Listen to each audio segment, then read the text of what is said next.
श्री स्वामी समर्थ. अक्कलकोटमध्ये एक सरस्वती नावाची सोनारीन स्त्री होती. तिचे वागणे हे वेडसर असे, परंतु तिच्यावर महाराजांची पूर्ण कृपा होती.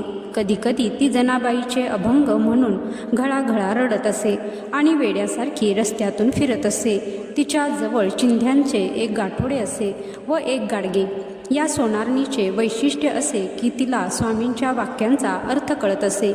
इतकेच नव्हे तर एखाद वेळी स्वामी महाराज रागवले आहेत आणि त्यांचा राग शांत होत नाही, त्यावेळेला सेवेकरी मंडळींनी मन्याबा आणि ही सरस्वती सोनारीन यांना शोधून आणत.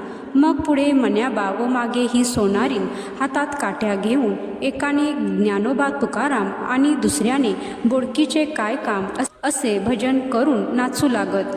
ते दोघे असे बोलू लागतात स्वामी महाराजांचा राग शांत होई आणि महाराज मोठमोठ्याने हसू लागत. ते इतके की त्यांचे